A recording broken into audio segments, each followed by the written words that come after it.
नमस्कार साथियों, aspirant IAS पर आपका स्वागत है। नॉलेज इन्हांसमेंट की सीरीज में आज का हमारा टॉपिक है समान नागरिक संहिता, जो वर्तमान में अत्यधिक चर्चा का विषय बना हुआ है, जिससे मुख्य परीक्षा में प्रश्न आने की अत्यधिक संभावना है और आने वाली आगामी मुख्य परीक्षा के लिए यह एक बहुत ही महत्वपूर्ण टॉपिक सिद्ध हो सकता है। तो आइए इस बारे में जानने का प्रयास करते हैं और इस टॉपिक को जानते समय हम अपने आप को संपूर्ण पूर्वाग्रहों से मुक्त रखने का प्रयास करेंगे तथा एक निष्पक्ष निष्कर्ष निकालने का भी प्रयास करेंगे।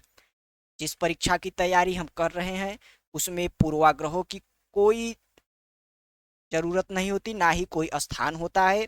तो इसलिए खुले विचारों से इस टॉपिक को समझने का प्रयास करते हैं तथा एक निष्पक्ष अपनी राय बनाने का प्रयास करते हैं।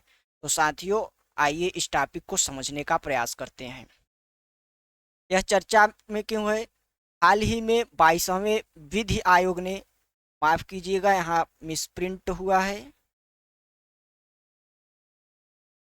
यहाँ विधि होगा। हाल ही में 22वें विधि आयोग ने समान नागरिक संहिता पर लोगों के विचार जानने के लिए लोगों की राय मांगी है। 22वां वित्त आयोग समान नागरिक संहिता को लेकर अत्यधिक उत्सुक दिखाई पड़ रहा है। पिछले वित्त आयोग यानी कि 21वें वित्त आयोग ने 2018 में समान नागरिक संहिता को पूर्ण रूप से लोगों की राय जानने के बाद खारिज कर दिया था, परंतु 22वें वित्त आयोग ने समान नागरिक संहिता पर उत्सुकता दिखाते हुए इस पर पुनः लोगों की राय मांगी है। और मैं आशा करता हूं कि एक जानकार और बुद्धिजीवी नागरिक होने के नाते आप लोगों ने इस विषय पर अपनी राय जरूर दी होगी विधि आयोग को। तो चलिए आगे चलते हैं और इस टॉपिक को समझने का प्रयास करते हैं। समान नागरिक संहिता। समान नागरिक संहिता की चर्चा नीति निर्देशक तत्व के अनुच्छेद 44 में की गई है, जो कि नीति निर्देशक तत्व को हम जानते हैं कि यह संसद द्वारा बनाए गए कानूनों के माध्यम से ही लागू किया जा सकता है, अन्यथा यह प्रवर्तनीय नहीं होता है। तो समान नागरिक संहिता की चर्चा अनुच्छेद 44 में नीति निर्देशक तत्वों के अंतर्गत की गई है। समान नागरिक संहिता ऐसा कानून है जो धर्म, जात, लिंग, भाषा से परे हो सभी नागरिकों के लिए समान कानून की व्यवस्था करे। अर्थात यह नागरिकों द्वारा अपनाए गए विभिन्न कृत्यों जैसे विवाह, विच्छेद या उत्तराधिकार का नियम या गोद लेने का नियम इत्यादि सभी नियमों में समानता लाने का प्रयास करता है। तो समान नागरिक संहिता जाति, धर्म, लिंग, भाषा आदि को ध्यान में न रखते हुए देश के सभी नागरिकों के लिए एक समान कानून की व्यवस्था करता है। समान नागरिक संहिता पर संविधान सभा में खुलकर चर्चा हुई तथा उन्होंने एक निष्कर्ष निकाला, जिसे हम आगे देखने का प्रयास करते हैं और यहाँ पे जानने का प्रयास करते हैं कि संविधान सभा ने यूनिफॉर्म सिविल कोड पर अपनी क्या राय बनाई तथा आगे के लिए उन्होंने इस पर क्या प्रावधान किया। संविधान सभा यह जानती थी कि भारत एक विजातीय समाज है, अर्थात यहाँ अत्यधिक विविधता विद्यमान है। यहाँ अलग अलग जाति, अलग अलग धर्म, अलग अलग भाषा बोलने वाले लोग रहते हैं, जिस कारण संविधान सभा ने समान नागरिक संहिता पर अहस्तक्षेप समान नागरिक संहिता पर अहस्तक्षेप की रणनीति अपनाई। संविधान सभा यह जानती थी कि भारत अत्यधिक विविधता भरा देश है, अतः इस वर्तमान स्थिति में जो उस समय स्थिति थी 1949-1950 के समय, उस समय समान नागरिक संहिता लाना अपने आप में एक बहुत बड़ी चुनौती थी। इसलिए संविधान सभा ने इसे वर्तमान के लिए स्थगित कर इस पर अहस्तक्षेप की नीति अपनाई। डॉक्टर भीमराव अंबेडकर ने भी इस विषय पर अपना विचार दिया। उन्होंने बताया कि समान नागरिक संहिता आवश्यक नहीं है, परंतु यदि धर्म सहमत हो यानी कि धार्मिक संप्रदाय सहमत हो तो भविष्य में इसे लाया जा सकता है, यानी कि धार्मिक संप्रदायों के आपसी सहमति से इसे लाया जा सकता है। धार्मिक स्वतंत्रता को बनाए रखने के लिए संविधान सभा ने समान नागरिक संहिता के स्थान पर व्यक्तिगत कानूनों को तात्कालिक रूप से वरीयता दी।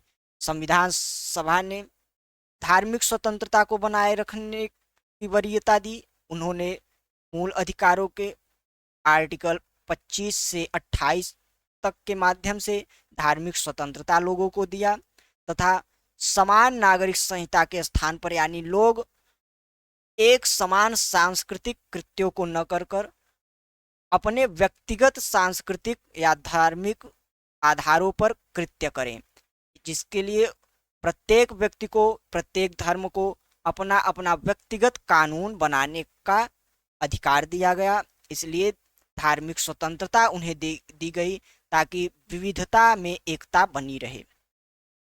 यहाँ पे व्यक्तिगत कानूनों को हम समझ लेते हैं। व्यक्तिगत कानून ऐसे कानून होते हैं जो किसी धर्म से या संप्रदाय से संबंधित होते हैं। इनमें मुख्यतः 4 तत्वों को ध्यान में दिया जाता है।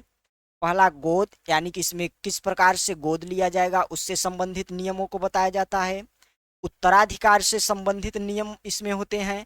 विवाह से संबंधित नियम होते हैं तथा विवाह विच्छेद यानी तलाक से संबंधित नियम इसमें होते हैं। अब आइए यूनिफॉर्म सिविल कोड के पक्ष तथा विपक्ष में अपना एक तर्क बनाने का प्रयास करते हैं। यह तर्क संपूर्ण पूर्वाग्रहों से मुक्त होकर बनाया जाएगा तथा इसे आप भी संपूर्ण पूर्वाग्रहों से मुक्त होकर सुनिए तथा अपनी एक वैलिड यानी कि तर्कपूर्ण विचार प्रस्तुत करने का प्रयास कीजिए। तो सर्वप्रथम हम यूसीसी के पक्ष में कुछ तर्क देखते हैं कि यूसीसी आना चाहिए।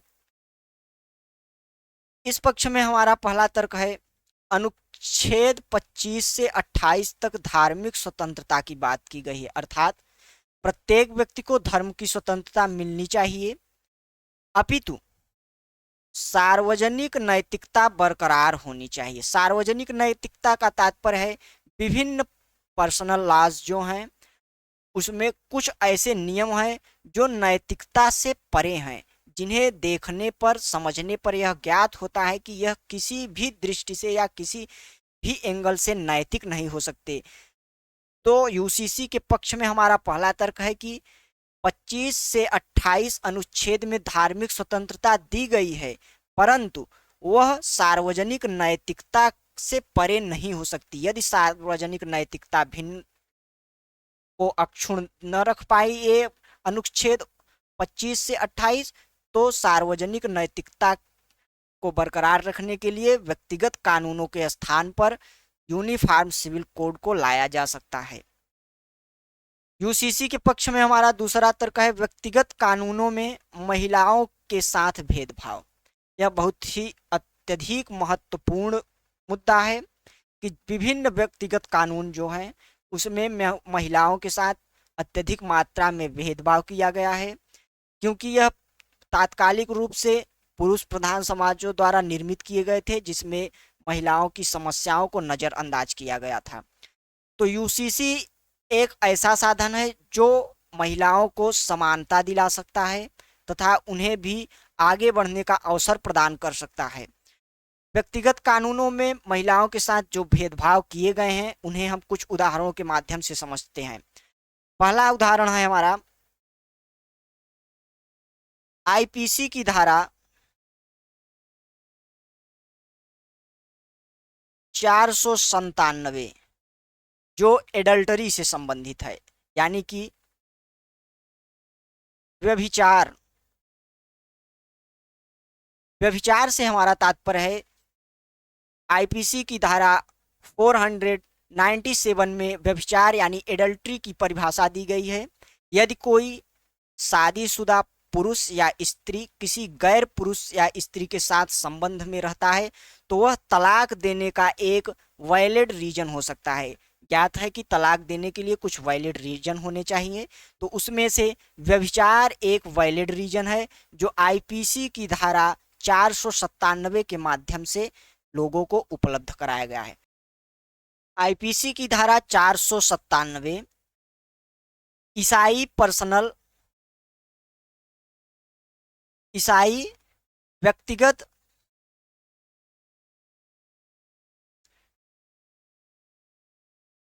कानून में कहा गया है कि ईसाई महिलाओं को आईपीसी की धारा 497 का लाभ नहीं मिलेगा। यानी कि यदि ईसाई दंपत्ति में से पुरुष जो होता है, यदि वह एडल्टरी का दोषी पाया जाता है, तो ईसाई महिला इस आधार पर तलाक के लिए कोर्ट में अपना दाखिल नहीं कर सकती। यानी कि वह इस आधार पर तलाक के लिए मांग नहीं कर सकती, क्योंकि ईसाई व्यक्तिगत कानून महिलाओं के लिए इस धारा को नकारता है। तो इस धारा के माध्यम से हम यह समझ सकते हैं कि व्यक्तिगत कानून किस स्तर पर महिलाओं के साथ भेदभाव कर रहा है। इसके अलावा एक अन्य महत्वपूर्ण उदाहरण हमारे पास और भी है, जो अत्यधिक महत्वपूर्ण हो जाता है महिलाओं के साथ भेदभाव के मामले में। वह है सीआरपीसी की धारा सीआरपीसी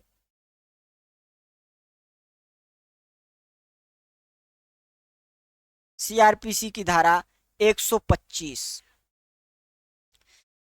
यह भरण पोषण की राशि से संबंधित है। अर्थात यदि कोई पुरुष किसी महिला को तलाक देता है तो उसे कुछ राशि दी जाएगी उस महिला को, उस पुरुष के द्वारा, जो उसके भरण पोषण के लिए होगी। परंतु मुस्लिम पर्सनल कानून में यह लाभ मुस्लिम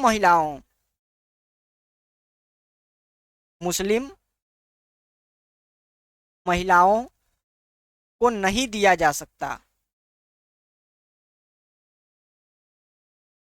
यानी कि सीआरपीसी की धारा 125 का लाभ मुस्लिम महिलाओं को नहीं मिलेगा। यानी कि मुस्लिम महिलाओं को यदि तलाक दिया जाएगा तो जो पुरुष होगा वह उनके भरण पोषण की राशि उन्हें देने के लिए बाध्य नहीं होगा।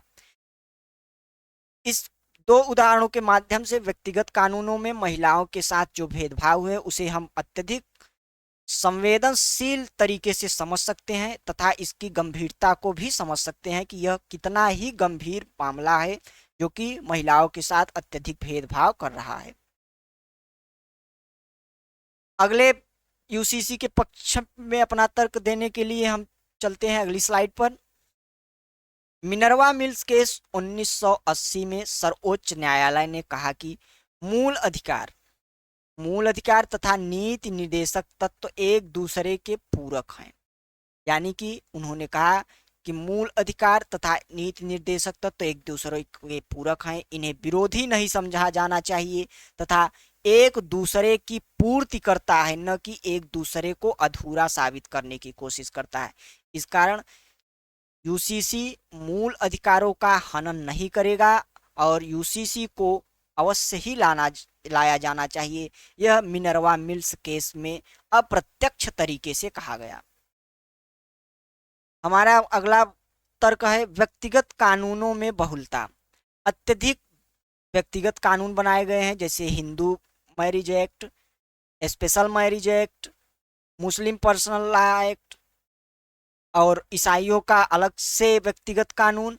तो भारत में अत्यधिक कानून है जिसमें बहुत ही शासन व्यवस्था को बरकरार रखने में बहुत ही ज़्यादा परेशानी होती है, क्योंकि अलग अलग धर्मों के लिए अलग अलग नियम बनाए गए हैं। तो अवश्य ही इन सब नियमों को एक करके इनमें एकता लाई जानी चाहिए। अगला मामला सरला मुद्गल केस से संबंधित है, जिसमें सर्वोच्च न्यायालय ने स्पष्ट तरीके से कहा कि अनुच्छेद 44 को लागू किया जाना चाहिए। अनुच्छेद 44 यानी कि समान नागरिक संहिता को लागू किया जाना चाहिए। इसके अलावा हमारा अगला एक महत्वपूर्ण तर्क है जिसे आप अपने आंसर में अवश्य ही इस्तेमाल करिएगा, इसको हम समझने का प्रयास करते हैं। वह है व्यक्तिगत कानून बनाम अनुच्छेद 13, यानी कि personal law versus article 13। Article 13 जैसा कि हम जानते हैं कि वह बोलता है कि किसी भी विधि द्वारा बनाया गया कानून या कोई भी विधि यदि मूल अधिकारों का हनन करेगी तो वह उस मात्रा में शून्य घोषित कर दी जाएगी जिस मात्रा में वह मूल अधिकारों का हनन कर रही होगी। यानी कि अनुच्छेद 13 मूल अधिकारों का संरक्षक है। परंतु यदि हम व्यक्तिगत कानूनों में देखते हैं तो इसमें महिलाओं के बहुत सारे मूल अधिकारों का हनन होता है। जैसा कि हमने पीछे देखा कि महिलाओं को आईपीसी की धारा 497 का लाभ ईसाई महिलाओं को नहीं मिलता, सीआरपीसी की धारा 125 का लाभ मुस्लिम महिलाओं को नहीं मिलता। इसके अलावा भी कई अन्य ऐसे प्रावधान हैं जो सीधे सीधे महिलाओं की गरिमा से संबंधित है तथा उनके गरिमापूर्ण जीवन से संबंधित है। यानी कि व्यक्तिगत कानूनों में उनकी गरिमापूर्ण जीवन का हनन हो रहा है, परंतु अनुच्छेद 13 उसे शून्य घोषित नहीं कर पा रहा है, जिससे यह एक बहुत ही विवादास्पद स्थिति उत्पन्न होती है। तो अपने उत्तर में इस बिंदु को अवश्य ही डालिएगा, व्यक्तिगत कानून बनाम अनुच्छेद 13। इसमें हमने यह समझा कि अनुच्छेद 13 व्यक्तिगत कानूनों द्वारा किए जा रहे महिलाओं के मूल अधिकारों को हनन को नहीं रोक पा रहा है, इसलिए इसे बचाने के लिए, महिलाओं के हितों की रक्षा करने के लिए यूसीसी का आना अत्यधिक आवश्यक है। अब आते हैं यूनिफॉर्म सिविल कोड के विपक्ष में तर्क देने के लिए कि यूनिफॉर्म सिविल कोड किस प्रकार से हमारी संस्कृति, हमारी विविधता, हमारी एकता को समाप्त कर सकता है या उसमें बाधा उत्पन्न कर सकता है। तो यूसीसी के विपक्ष में हम कुछ तर्कों को देखते हैं तथा इसके बाद एक अपना निष्पक्ष निष्कर्ष देने का भी प्रयास हम करेंगे। तो आइए यूसीसी के विपक्ष में कुछ तर्कों को देखते हैं। पहला ये है, यह मेरा आप लोगों से प्रश्न है कि आप लोग विचार कीजिए तथा सोचिए कि क्या भारतीय संविधान का उद्देश्य धार्मिक क्रियाओं में एकता लाना है या लोगों के बीच एकता लाना? क्या भारतीय संविधान यह कहता है कि समस्त धार्मिक क्रियाएं एक हो जाएं, यानी कि सिर्फ एक धर्म हो, एक नियम हो? क्या यह कहता है? या भारतीय संविधान का मूल उद्देश्य लोगों के बीच एकता है, लोग चाहे जो भी धार्मिक क्रियाएं करें परंतु उनके बीच में एकता होनी चाहिए? यानी कि भारतीय संविधान यह स्पष्ट रूप से कहता है कि लोगों के बीच में एकता होनी चाहिए, न कि धर्मों के बीच में एकता होनी चाहिए। तो इसलिए यूसीसी अत्यधिक आवश्यक नहीं है वर्तमान समय में। चलते हैं अपने अगले तर्क की ओर, यूसीसी के विपक्ष में। जनजातियों के सांस्कृतिक कृत्य प्रभावित। जैसा कि विभिन्न न्यूज चैनलों, राजनीतिक पार्टियों आदि के माध्यम से यह अत्यधिक मात्रा में फैला दिया गया है कि यूनिफॉर्म सिविल कोड यानी समान नागरिक संहिता किसी धर्म विशेष से संबंधित है, जिससे देश में अत्यधिक वैमनस्य का भाव उत्पन्न हो रहा है जो अत्यधिक हानिकारक है। परंतु यूसीसी पर सबसे ज्यादा अपना विरोध जनजातियां कर रही हैं, न कि कोई धर्म विशेष, क्योंकि भारत में अत्यधिक जनजातियां हैं। लगभग 700 के करीब रजिस्टर्ड जनजातियां हैं जिनके अलग अलग सांस्कृतिक कृत्य तथा उनकी अलग अलग सांस्कृतिक क्रियाएं होती हैं, और यूसीसी आने के माध्यम से उनकी ये क्रियाएं अत्यधिक मात्रा में प्रभावित होंगी। इसलिए जनजातीय क्षेत्र के लोग अपने सांस्कृतिक कृत्यों की रक्षा के लिए यूसीसी का पुरजोर विरोध करते रहे हैं। तो दूसरे तर्क में हमने यह समझा कि यूसीसी जनजातियों के सांस्कृतिक कृत्यों को अत्यधिक रूप में प्रभावित करेगा। चलते हैं अपने अगले तर्क की ओर। भारत एक पंथ निरपेक्ष राज्य है, इसलिए अनावश्यक सांस्कृतिक कृत्यों में एकता लाना आवश्यक नहीं है। जैसा कि भारत के संविधान की प्रस्तावना में कहा गया कि भारत एक पंथ निरपेक्ष राज्य है, यानी कि यह किसी एक पंथ विशेष के लिए कार्य नहीं करेगा। इसमें विविधता है जिसमें हमें एकता लानी होगी। इसलिए सांस्कृतिक कृत्यों में एकता लाना भारत का कभी भी लक्ष्य नहीं रहा है, क्योंकि यह भारत की एक अभिन्न पहचान है, जहां अलग अलग सांस्कृतिक कृत्य बहुत ही प्राचीन काल से होते रहे हैं। तो इसलिए भारत को इन सांस्कृतिक कृत्यों की रक्षा करनी चाहिए, न कि इन्हें समाप्त करना चाहिए। अब उपरोक्त मामलों को हमने अत्यधिक विस्तृत तरीके से तथा गहन विश्लेषण के माध्यम से समझने का प्रयास किया। अब आते हैं अपना एक अलग विचार जो कि निष्पक्ष होगा, उसे बनाने का प्रयास करते हैं, तथा एक जिम्मेदार नागरिक होने के नाते तथा आने वाले अपने एक प्रतिष्ठित पद जिस पे हम जाने का प्रयास कर रहे हैं, जिस पे हम जाने की तैयारी कर रहे हैं, वहां पर पहुंचने के लिए एक निष्पक्ष राय बनाते हैं, जिसे हम अपने उत्तरों में लिख सकते हैं। तो आइए आगे की राह देखते हैं। व्यक्तिगत कानूनों के नाम पर किए जाने वाले भ्रष्ट आचरण को दूर किया जाना चाहिए। जैसा कि हमने पहले देखा कि सीआरपीसी की धारा 125 तथा आईपीसी की धारा 497 जो कि एडल्ट्री से संबंधित है, इन सब के माध्यम से किए जाने वाले भ्रष्ट आचरणों को अवश्य ही दूर किया जाना चाहिए, यानी कि व्यक्तिगत कानूनों पर्सनल लॉज में सुधार की आवश्यकता है।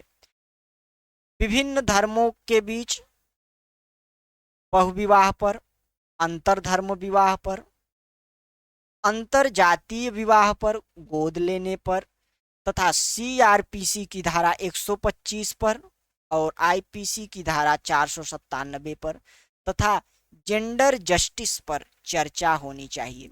जैसा कि हमने शुरुआत में ही देखा है कि डॉक्टर भीमराव अंबेडकर का यह मत था कि जब भी यूसीसी भविष्य में लाया जाए तो वह विभिन्न धार्मिक संप्रदायों के बीच आपसी चर्चा के माध्यम से लाया जाए, न कि एकाएक देश पर थोप दिया जाए।